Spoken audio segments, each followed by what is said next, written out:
Hey guys, and welcome to Anchor to Truth. Tonight we are diving into part 3 of chapter 8 in the book of Jubilees. Let's get started. It's a long one. Hang in there with me.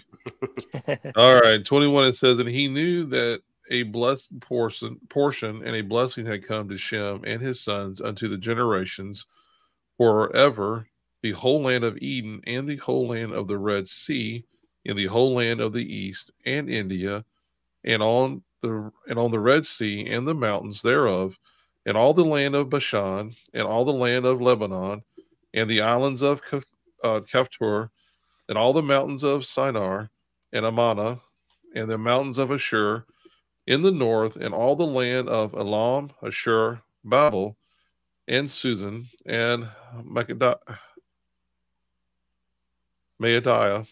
and the mountains of Arat, and all the regions beyond the sea, which is beyond the mountains of Ashur, towards the north, and blessed and spacious land, and all that is in it is. Oh, I'm sorry. Let me start over that one. And all that is in it is very good. Verse 22.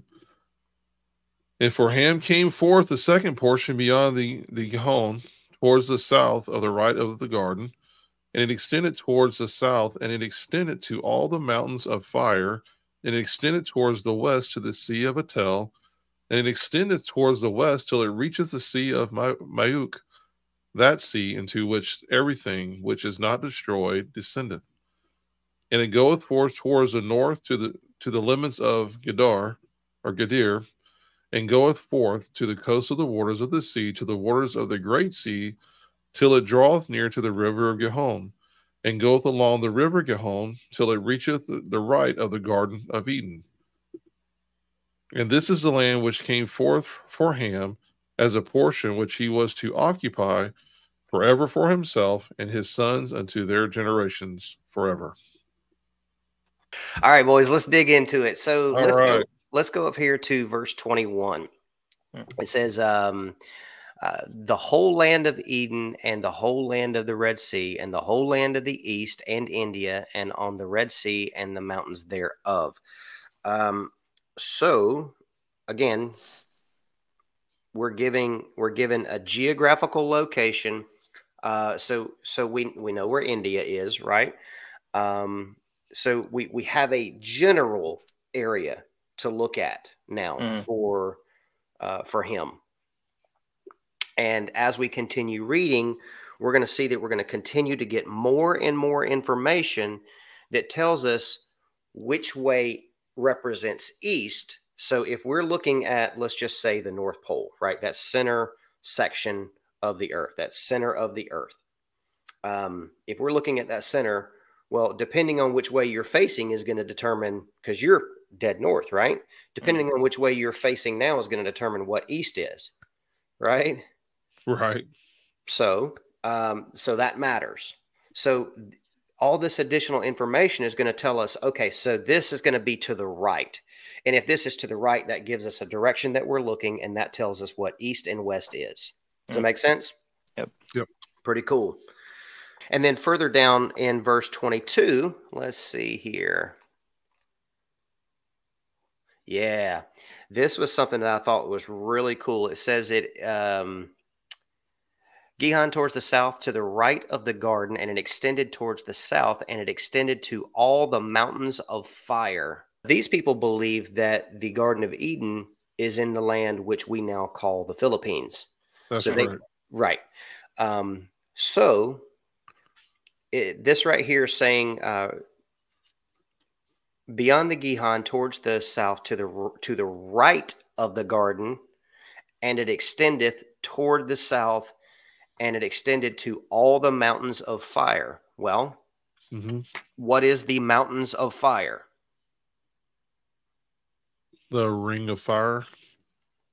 But not Johnny Cash, though. There you go. So when Johnny said he fell into a burning ring of fire, was he referring to the Pacific Ocean? It had nothing to do with a woman. It was all about this. So, wow, that's an interesting line of thought too, based on what we're going to talk about next. Okay, never mind. Mountains of fire. So when we think of mountains of fire, you think volcanoes, things like that, right? Mm. Well, we have this place on Earth that we call the Ring of Fire, and it's Ring of kind of Fire. Yep. and it makes a big kind of circle type thing, and it stretches from the west coast of the United States all the way over to the Asian continent, and it goes up fairly high and goes down pretty low. So it's a Mm-hmm. pretty large area that stretched from the north to the south, but it covers it's there in the Pacific Ocean. This mountains of fire. So they believe that that's what this is talking about. Did you guys have anything on that particular statement that y'all wanted to bring up? No, that would be my only indication is that that's what they're referencing to is the circle of fire or the Okay. ring of fire. I'm sorry. All right, yeah. So as we go back and like Kyle, what you were saying in 2021, something I wanted to bring out was just the fact that you were talking about the land of Eden, and I think sometimes we forget that there's a land, but there's also the garden, and the garden is inside the land. So the garden by itself isn't the full explanation of what's happening there. It's a landmark, it's a place, it's a section of that area Mhm. called Eden. And I thought that was really cool that we kind of get a distinction there, and it's not just only one singular thing that we've always kind of considered of just being the garden. But Right. yeah, so I think that's really cool. And then the whole thing about the mountains of fire, I honestly, it probably sounds like Ring of Fire just based on what we understand today. But I know that we've also, seen like some of the most tragic, the biggest natural disaster volcanoes have kind of come from that region over there near like Italy, Greece, North Africa. So those are some of the biggest, most explosive volcanoes that we have recorded in human history. So I also kind of wonder if and possible, could it be something else just for something to consider and something to ponder. I don't want to be locked into one area and then get led astray or anything like that. Not that that would be wrong, but there is other like huge volcanoes that have been the biggest ones ever. Sure. Sure. And something I want to add to this, and I don't want us to go on a long rabbit trail on it, but the thing that kind of blows my mind a little bit is we think of Noah and everyone back then being so primitive and being so just, not knowing a whole lot, yada, yada. They're giving key points here to land masses over the entire earth. Yep. I mean, just absorb that just for a minute here. And it's not like any of this is far-fetched. Matter of fact, everything that they're speaking of here, you can go back to maps, ancient maps, you can go all these different places. Whether it was the Jonathan, it was the actual Ring of Fire, or that we know of out there in the Pacific, or if it was another but still, there's landmarks that come to our mind that we live in today. But again, this is right after the flood, guys. Right. It wasn't like they had satellites floating in space, and Right. all these different things. But they were able to say, okay, son, I mean, that's like me living in South Carolina all my life and going with my son and my two daughters, okay, well, you're going to take this part of the world, you're going to take this part of the world, and I'm going to be very specific about it too. And know where everything absolutely is and where everything's positioned and what it is and how the three look at each other, and they're all, the holy, all these different things that was given here. I think it's amazing that we don't forget or don't let that slip by without thinking about the fact that they're splitting up the entire earth between three suns. Mm-hmm. And they're doing it very accurately. So on top of that. So anyway, go ahead. It's an interesting thought. If the whole earth is covered in water, they were in a boat. Yep. They'd be up pretty high. Yep. I'm guessing that the atmosphere would have been a lot more clear back then. A little bit. And the boat landed on the highest mountain. There wouldn't have been any chemtrails blocking the view, that's for sure. That's for sure. So, hey, maybe they could see a whole lot farther than we can today. The boat rested on the highest mountain, remember? Mm-hmm. Yeah. So, I'm not sure about them seeing that far. Who knows? Well, I'm assuming, yeah. that close to creation, their eyes were probably a little better than ours. Oh, yeah. Yeah. More than likely. True. So just a thought, Yeah. But I just think it's still amazing, though, that they're splitting up the whole entire earth with 3 suns. You know, and they're casting lots for it. By the way, this is your part. This is your part. Yeah, good luck with yours, son. I hope everything works out for you. But you know, meanwhile, when someone leaves an inheritance to their children nowadays, people are arguing over dishes. You know. Yeah. Okay, so something I wanted to point out is, Jonathan, you brought up an amazing point, and we actually see that in the creation story in the 66 canonized, right? That and a garden was placed eastward of Eden, right? So man was created in Eden, right, from the dust of the earth, and he was placed in the garden that is eastward of Eden. So, so when we think of the Garden of Eden, the garden is not Eden. It is the garden eastward of Eden, or Garden of Eden, however you want to phrase that, right? So yes, I think it's important that we do separate the two. So while Eden may still be here, the garden itself, I believe, is very different, because it was placed here. And if it was placed here, that is something that was movable then. Maybe it's movable afterwards. Things to make you go, right? So something I wanted to bring up is, if we go back up here in verse 22, we have an idea of what we could very possibly be talking about, right? Possibly the location of the ring of fire, as we call it, being potentially this reference of the mountains of fire. If we keep reading, it says, and it extendeth towards the west to the sea of Atel, and it extendeth towards the west till it reaches the sea of Mauk. That sea into which everything which is not destroyed descendeth. So that kind of makes me go, So when I think everything which is not destroyed descendeth, it makes me think of fallen angels that were sent to the abyss. And then we have the great abyss of the earth. We call it the Mariana Trench, the deepest part of earth. And in that deepest part of earth, under the water, we have waters beneath the waters, but because of quote unquote salinity,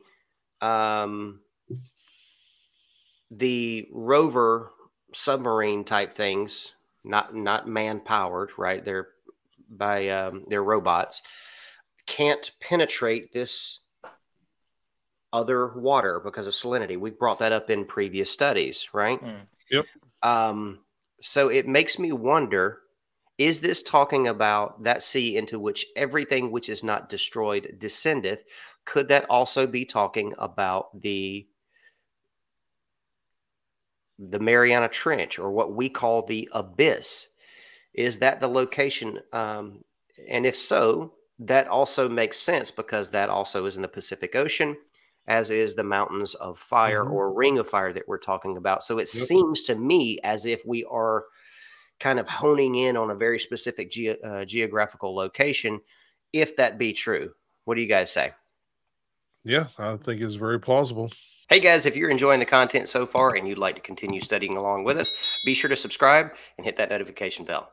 Yeah, so what I was saying earlier about the different volcanoes, you know, like I said, we talked about one of the deadliest volcanoes in Indonesia, and right? And there's a little note off there to the right if you want to get a detail on that. But even though, like I was saying, those mountains could be anywhere, I definitely lean more toward them being the Ring of Fire for this exact reason here of it talking about a big ocean, or, you know, a big sea. And even today on our maps, one of the things that I noted was it talked about the Sea of Atel. Well, we have all these islands in the Pacific Ocean called the atolls, Atoll, I believe it is. And for whatever reason, I immediately made a connection with that. And I can't say for sure that's exactly what this is referring to, but there's all these islands right out in the middle of the Pacific Ocean, and they all have a very similar name to that. And then we look at the Mariana Trench that you were just bringing up. That's also out there in somewhat middle of the Pacific Ocean. So now we do have some things that would push us that direction on a map. You know, not to say that it has to be, but it pushes that direction. But what really, really stood out to me, what really got my brain juices going, was it talks about into which everything which is not destroyed descendeth. And whenever I'm reading through the flood account, and try to understand some of the language and the way that it's phrased, the way I've always remembered is God destroyed what was destroyed. He didn't go out and just start wiping out civilizations and people and all this stuff that was good. He Right. said he wiped out what was already destroyed. So it wasn't, the story isn't a God is so angry and vengeful. The story is actually a salvation story of him saving what was left, what was the remnant, what was the good. And so it's not this doom and gloom story. It's unfortunate that the world had to come to that point, but it's really about the salvation of Noah, his sons, and their spouses. Where here we talk about things that have not been destroyed. So Kyle, I think you hit it right on the head, where this is definitely sounding like some demonic beings, some fallen angels, something in that category of things that have already been designated as destroyed, where God's saying this is not a redeemable soul being. This thing has already chosen its final estate. And it almost gives you maybe some feeling of, like Jacob's ladder being the angels going up, where this is like a place where they descend down. And those are just some connections that I made immediately as I was kind of reading through that. Over here on the side, there's a note. Again, remember, this particular group of people believe that the Garden of Eden is in the Philippines. Over here on the side, he says, and I'm sure I'm going to pronounce this incorrectly, Gunung Gunung Api Mountains. Gunung Gunung Api, which means mountains of fire, Indonesia's 147 volcanoes. And then below that it says, Atel is a satirical term for intellectual. In Bengali, which is, or in Bengali, it is the Indian Ocean, is what they're claiming. So when we have the Atel and it extends till it reaches the Sea of Muak, maybe that's what he's getting here. He's saying that the mountains of fire would be Indonesia's 147 volcanoes, and it extended towards the west to the Sea of Atel, which he's claiming is the Indian Ocean, and it extendeth towards the west till it reaches the Sea of Muak, that sea into which everything which is not destroyed descendeth, and that would be the Pacific Ocean. Interesting. Very. I think we could go on for hours just on these maps and ideas of geography. Oh man, it's incredible. Well, let's go ahead and finish up this chapter and see if there's any more hot points that we can discuss before we end chapter 8. Sounds good. All right, let's pick up in verse 25. And for Japheth came forth a third portion beyond the river of Tina, to the north of the outflow of its waters, and it extended northeasterly to the whole region of Gog, and to all the country east thereof. And it extended northerly to the north, and it extended to the mountains of Quelt, towards the north, and towards the sea of Mauk, and it goeth forth to the east of Gedor, as far as the region of the waters of the sea. In 27 it says, and it extended until it approacheth the west of the Farah, and it returneth towards Apharag, and it extended easterly to the waters of the sea of Meat, and it extended to the region of the river Tina to a northeasterly direction until it approacheth the boundary of its waters towards the mountain of Rapha, and it turneth round towards the north. This is the land which came forth from Japheth and his sons as a portion of his inheritance, which he should possess for himself and his sons for their generations forever, 5 great islands and a great land in the north. But it is cold, and the land of Ham is hot, and the land of Shem is neither hot nor cold, but it is a blended cold and heat. That's interesting there, boy. Yeah, so right off the rip, well, I have it highlighted here, right? So the 5 great islands and a great land in the north. So we are told that we have 7 continents, right? But if we look at a biblical cosmology map, which has 5 great islands and a great land in the north and an outer ring, right? So what they're calling, and that where modern quote unquote science or whatever would call Antarctica a continent, we think of it as a barrier, right? It's not a quote unquote landmass. It's a barrier. It's not something that's considered a landmass. So this is saying that there's a great land in the north, and then 5 great islands, which would be the quote unquote 6 continents that we recognize, if you're not counting Antarctica or the ring surrounding the biblical cosmological Earth. And then it also says, but it is cold. So that's another key thing there. Very interesting. What say you guys on this? So yeah, I was just kind of playing around earlier and looking at a globe, looking at a bunch of maps. I just went onto Google, typed in map, scrolled all the way out as far as I could scroll. When you look at the top of the map, there's nothing up there. I thought that was interesting. You look at the bottom and there's just ginormous Antarctica. So I was like, huh, that is kind of interesting, just how the way on a flat square map or rectangle shape, how that looks. And even when you open a globe, if you were to, turn it and look at that top portion of it, I guess they're just labeling it as like just ice. So, in a lot of maps, that's not even shown that there's anything even up there. And I was just trying to, kind of consult with myself on like, in my head, I see that differently than maybe, the way I was growing up or reading maps in elementary school. So something that I'm interested in, just kind of looking at some old maps and just seeing what's what and where things located and how we've been shown it to be. And maybe like I said, Joe earlier was right. We can fly right over top and hit some locations a lot quicker. It just makes you wonder about a few things like that. And it wouldn't be fair that some of us didn't have a joke this time. So in verse 30, it says that ham is hot. Now, I don't partake in ham, but I thought that it was funny that if you're going to have any ham, it has to be hot. There you go. But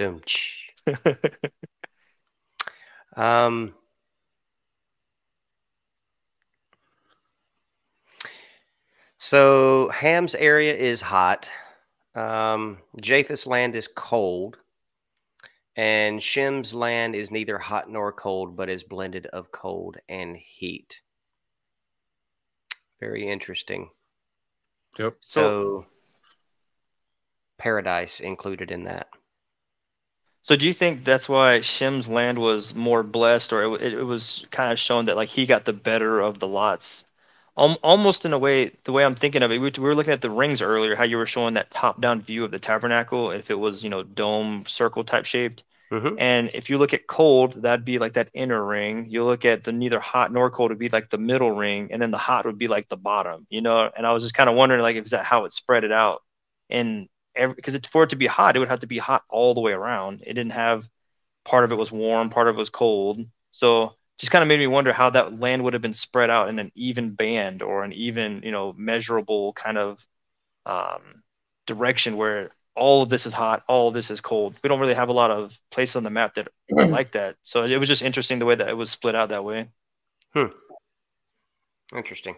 Okay, so based on what this guy is claiming,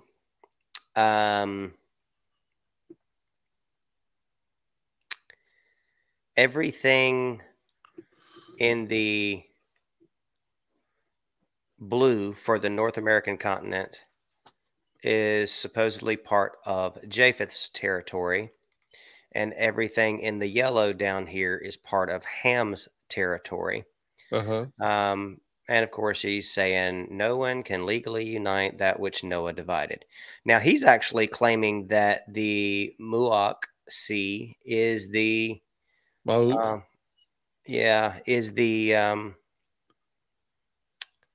Atlantic Ocean over here. But that really doesn't make a lot of sense to me if he's saying that the Indian Ocean was the other sea that was mentioned, because the next ocean over would have been the Pacific.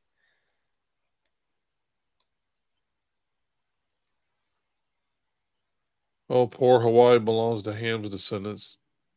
Well, for shame. So Georgia, Florida, South Carolina. South Carolina. We're all doomed. So, well, one of the things we were looking at about the oceans, I'm looking where the Indian Ocean actually is. It's way further south than we kind of normally think about. It's down there near Madagascar and Australia. So if you follow that over to the left, you at the bottom of Africa, you start running into the Atlantic. So depends on which which cardinal direction you're facing, but the Indian Ocean does actually touch the Atlantic Ocean. Huh. Yeah, and they do not blend. Right. Interesting.